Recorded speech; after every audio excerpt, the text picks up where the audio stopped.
This is the Bahamas Tonight, the Northern Edition. Good evening, all. I'm Shashina Roll. As always, it is so great to have you with us. Topic news: officials of a leading cruise vessel solidifying its commitment to the nation's second city. Today marks 1 year since Bahamas Celebration began sailing to Grand Bahama, and officials say it's been a success and a phenomenon. Joan Davis Roll reports. Some 200,000 passengers have graced the shores of Grand Bahama since the commissioning of the Grand Celebration a year ago. Now, on the first anniversary of that maiden voyage to the nation's second city, officials of the Ministry of Tourism, in partnership with the Grand Celebration, paused to reflect on this milestone. Consultant for the Grand Celebration, David Johnson. We're celebrating this because a year ago we received delivery of the new Grand Celebration. It represents a 50% increase in the capacity that the company contracted for to Grand Bahama. And at the time, we realized we had to build our business to accommodate the much larger and more expensive ship.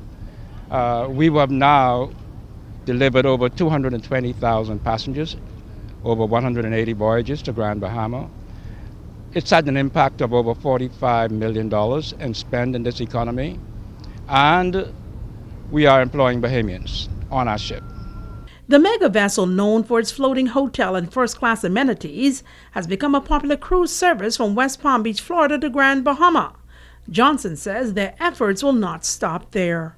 Their sights are set on further growth. So we're very bullish about Grand Bahama. We think we need more product. We have upped our ante to a luxury vessel that has gourmet restaurants, marvelous theaters. Entertainment is great, Vegas style, and we hope to blend in more Bahamian entertainment. Captain of the Grand Celebration says plying the waters of the Bahamas, particularly Grand Bahama, has been a career goal and a dream come true.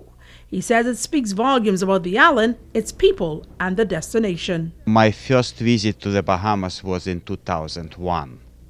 And since that time, I'm many times back and forth in the Bahamas. I love this country. This is the biggest ship I have, yes, you're right, but one of the best ones. The first anniversary of the celebration coming to Grand Bahama is indeed significant, and officials hope that the 200,000 passengers that they brought to our shores in 2015 will more than double in the years to come. Reporting for ZNS Network News, I'm Joan Davis Roll.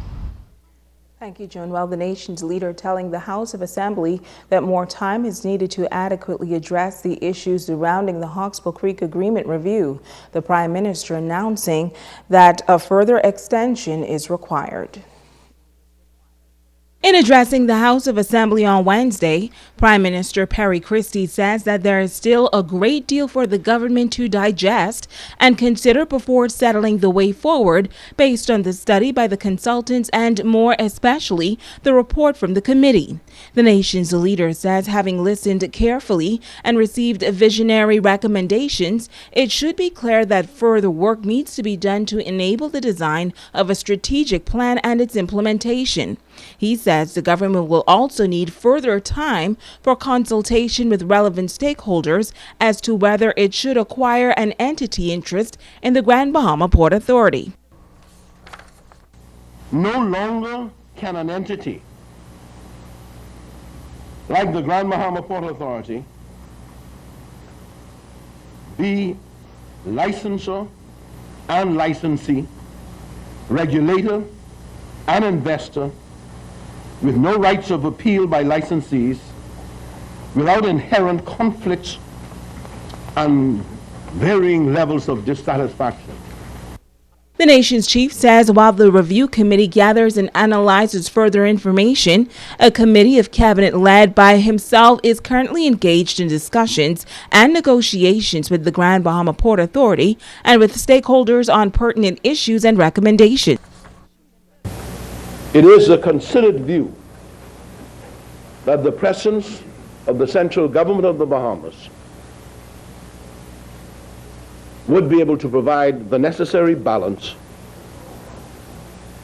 and prevent or minimize the impact of conflict that has existed in the past between shareholders. He adds that the Hawksbill Creek Review Committee and the world-renowned McKinsey Group of Advisors, along with the local community and international business interests, strongly believe that Freeport needs new investors with capital and expertise to execute a vision that will lead to growth and prosperity for Grand Bahama. Christie says he believes that we can collectively, between government and the private sector, make Grand Bahama soar again to new heights of economic and social development. Now, the nation's leader says in order to fully inform the public on the review process and the extent of its work, the review committee has set up a website at www.hcareview.org, which is now available to all. In other news, the Grand Bahama Chamber of Commerce is preparing to hold its first major event of the year, and officials say small business owners and those aspiring to start up a business stand to benefit. Sabrina Brown has the details. Small business owners and persons looking to start a business will get valuable information during the Chamber's first seminar for the year, The Sense and Sense of Business Planning. Chairman of the Chamber's Small Business Development Committee, Charles Pratt, says the sessions will focus on key areas such as business ideas, funding, and ensuring sustainability of the business. Last year, Mick and myself canvassed a lot of the local banks along with other committee members to get a better appreciation of what the challenges are facing small and medium-sized enterprises seeking working capital, or even entrepreneurs seeking business loans. And we got a lot of information, and that is translated into what we're bringing to you now. The Royal Bank of Canada is the main sponsor for the business seminar.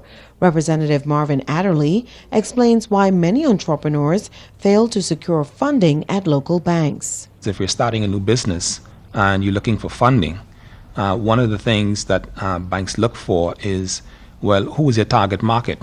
What is the surrounding area of your target market? So there are little things that I think we can share to show you how best you can form that business plan. First Vice President at the Chamber, Mick Holding, says they are making every effort to assist Bahamians who want to start their own businesses. He says a help desk will be established at the Chamber's office soon. We can help them put together business plans to take to banks to raise funds, etc. But a help desk where they can come in and have a one-on-one discussion with someone here from the Chamber.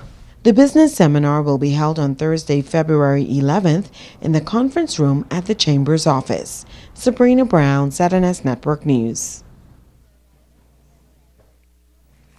In other news, the National Health Insurance Secretariat launching a series of town meetings on Grand Bahama tonight. The discussion is designed to educate the participants about the benefits and phases of NHI, along with plans for health system strengthening. NHI consultant Tamara Dillette will be conducting the sessions. What we want to do through NHI is ensure that Bahamians have access to a modern and affordable system. And so we want to be able to help individuals understand that this initiative is to ensure that everybody who is a legal resident within the Bahamas, and of course our citizens, have the opportunity to access good, modern health care services. Now, tonight's meeting gets underway at 7 p.m. at the Bahamas Union of Teachers Complex in Pinehurst Loop, and tomorrow in McLeanstown at 7 p.m. Dillette says it's essential that residents come out. It's extremely important for residents to come out and take part in these discussions. You have the opportunity to hear it directly from the individuals involved, and you have the opportunity to ask the questions that you perhaps always wanted to ask. You may have some concerns, some uncertainty. You may not be sure about certain aspects of how it's going to work. You may not be sure about how your private health insurance coverage is going to be impacted if you have private health insurance coverage. And so for those reasons, individuals ought to come out and have their questions addressed, have their concerns addressed, and find out all about NHI. Well, in news from the crime beat, police in Bimini are investigating the circumstances surrounding an apparent murder on that northern island. Reports say the body of a man with visible injuries was found in bushes in Allenstown shortly after 10 o'clock this morning. A team of officers from Grand Bahama are in Bimini to carry out that investigation. Police tell us that an adult male is in custody assisting with this investigation, but the authorities are appealing to anyone in Bimini with information that could assist with the investigation to contact the Central Detective Unit at 350-3106 through 12, Bimini Police Station at 347-3144-911-919, or the nearest police station. And police on Grand Bahama are investigating the apparent electrocution of a crew member from the Philippines on a foreign vessel. Reports are that around 8 a.m. yesterday morning, police were called to a vessel at the Freeport harbor where they met the man's body on board. The apparent electrocution occurred while the vessel was out to sea. EMS responded and reported no signs of life. Meantime, the U.S. Coast Guard cutter Paul Clark bringing 5 Cuban migrants to Grand Bahama this morning. The 4 men and 1 female were spotted by Coast Guard officers on Monday in a rustic vessel in the vicinity of Anguilla Key. The migrants abandoned their vessel, stopped on the key, and set up camp yesterday. The Coast Guard vessel rescued the migrants from Anguilla Key and brought them to Grand Bahama. The Cubans claimed that they left Cuba on Saturday with the intentions of going to the United States. They will be flown to New Providence to await repatriation. Stay with us. There is more news right after this.